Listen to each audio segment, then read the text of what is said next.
Hello everyone, welcome to Crystal Commerce Classes, Learning That Influences You by Avneet Kaur. Microeconomics, Chapter Number 2, Theory of Consumer Behavior, Topic Movement Along the Demand Curve.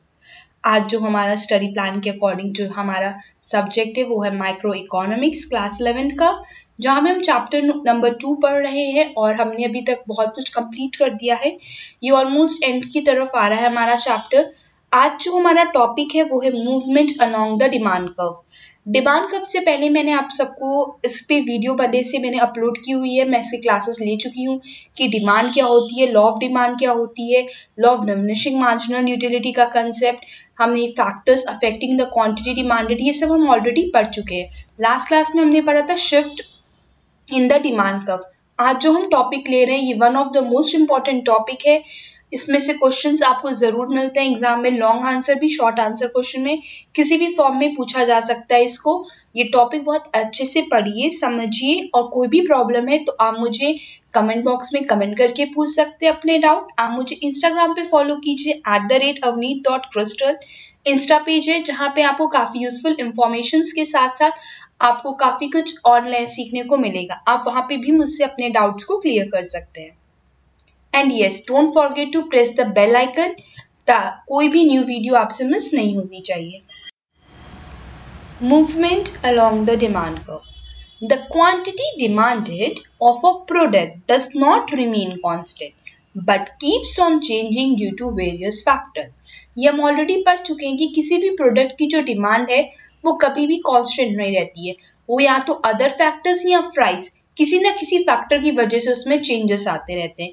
Price के अलावा other factors हो गए हमारे price of related goods, substitution goods, complementary goods हो गए, taste and preference हो गया, expectations of price rise अगर मार्केट में होने वाला है, तो अदर फैक्टर्स ये सब हम ऑलरेडी पढ़ चुके हैं। तो हमें मालूम है कि कुछ फैक्टर्स की वजह से हमारी क्वांटिटी डिमांडेड में चेंजेस आते रहते हैं। If the quantity demanded changes due to change in price, अगर क्वांटिटी डिमांडेड में कोई चेंज आ रहा है वो भी क्यों, क्योंकि प्राइस में चेंज हुआ है, इट इज कॉल्ड एक्सटेंशन और expansion and contraction of demand. यहाँ कहने का मतलब ये है कि अगर बाकी फैक्टर्स हमारे कांस्टेंट हैं, जो अदर रिमेनिंग फैक्टर्स हैं वो कांस्टेंट है, सिर्फ प्राइस और क्वांटिटी डिमांडेड की बात हो रही, अगर प्राइस में कुछ चेंज आता है और उसकी वजह से हमारी क्वांटिटी डिमांडेड इफेक्ट हो रही है, तो उस या तो एक्सपेंशन होगा या फिर कॉन्ट्रैक्शन ऑफ डिमांड होगा। नेक्स्ट पॉइंट देखिए, in other words, if price decreases it results in expansion of demand. अगर प्राइस डिक्रीज होंगे तो एक्सपेंशन ऑफ डिमांड होता है। And if price increases it results in contraction of demand. अगर price increase होगा तो क्या होगा, contraction of demand. This situation is shown by movement along the same demand curve. इसको हम सेम डिमांड कर्व में ही शो करते हैं। Let's see कैसे। Expansion of demand. The other things remain constant. Other things क्या है यहाँ पे? Other things यानी कि जो हमारे price of related goods, income of the consumer, expectation of future price rise, taste and preference, ये सब चीजें क्या है, constant है। सिर्फ चेंजेस किस में हो रहे हैं, हमारे प्राइस में, जिसकी वजह से हमारे डिमांड में इफेक्ट आएगा। If price decreases it results in increase in quantity demanded. हम लॉ ऑफ डिमांड ऑलरेडी पढ़ चुके हैं, अगर प्राइस डिक्रीज होगा तो डिमांड क्वांटिटी ऑफ डिमांड बढ़ती है, क्योंकि इनमें इनके बीच क्या है, इनवर्स रिलेशनशिप है।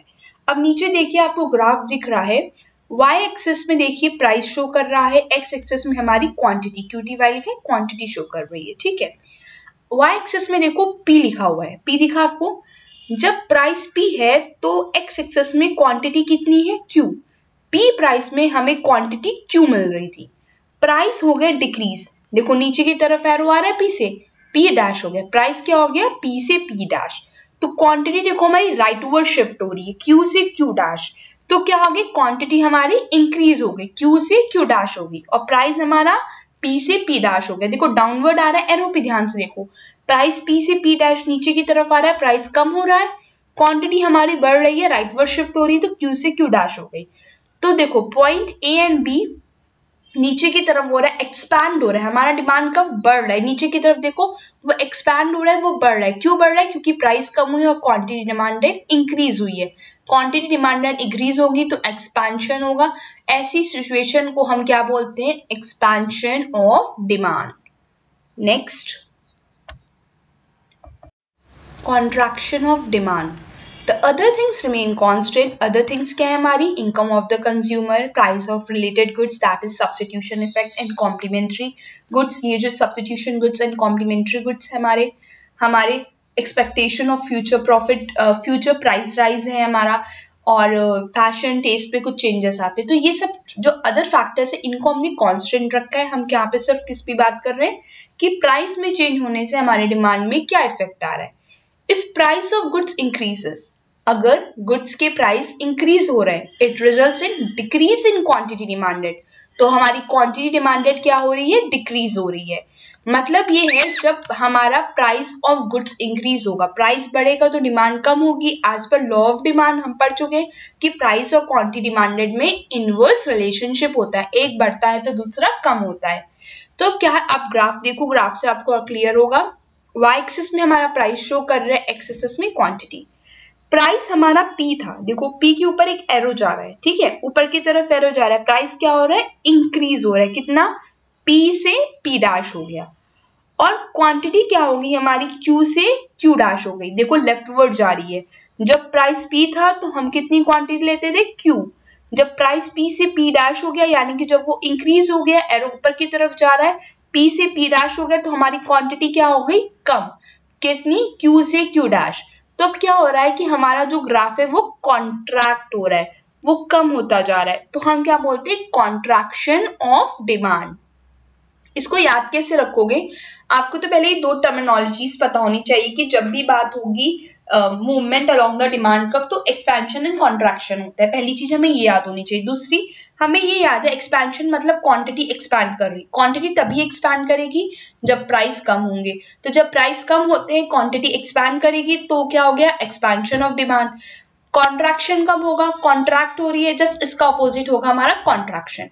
हमने कैसे याद किया इसको कि मूवमेंट अलोंग डिमांड कर्व की जब बात होती है तो वहां पे दो चीज होती है, या तो एक्सपेंशन ऑफ डिमांड होगा या कॉन्ट्रैक्शन ऑफ डिमांड होगा। एक्सपेंशन मतलब एक्सपैंड हो रहा है, बढ़ रही चीजें, डिमांड हमारी बढ़ेगी। डिमांड कब बढ़ेगी? क्वांटिटी ऑफ डिमांड जब प्राइस कम होंगे। प्राइस कम होंगे, क्वांटिटी डिमांडेड बढ़ रही है, तो क्या है? Expansion of demand. और इसका जस्ट अपोजिट हमारा क्या होगा? कॉन्ट्रैक्शन होगा, contraction of demand. Contraction of demand क्या होता है? जब प्राइस बढ़ेंगे डिमांड कम होगी, तो हम कहेंगे कॉन्ट्रैक्शन ऑफ डिमांड हो गया। आई होप आपको ये क्लियर हुआ होगा movement along the demand curve कि क्या होता है और उसमें कैसी expansion of demand and contraction of demand क्या होता है। बहुत इंपॉर्टेंट टॉपिक है, इसको अच्छे से पढ़िए, समझिए, ग्राफ बना के प्रैक्टिस कीजिए। ग्राफ जितना आप बनाएंगे तो आपको मार्क्स ज़्यादा अच्छे मिलेंगे। और मेक श्योर कि आप ग्राफ एकदम एक्यूरेट बनाएं, कोई भी मिस्टेक ग्राफ बनाते समय नहीं होनी चाहिए। आप प्रैक्टिस करते रहेंगे, रिवाइज करते रहेंगे, तो अब मिस्टेक्स के चांसेस कम होंगे। Just a friendly reminder, your positive action combined with positive thinking results in success. Think about it. Believe in yourself, and yes, don't forget to like, subscribe and share the channel. You can also follow me on Instagram @avneet.crystal. Insta page है मेरा. Thank you and have a nice day.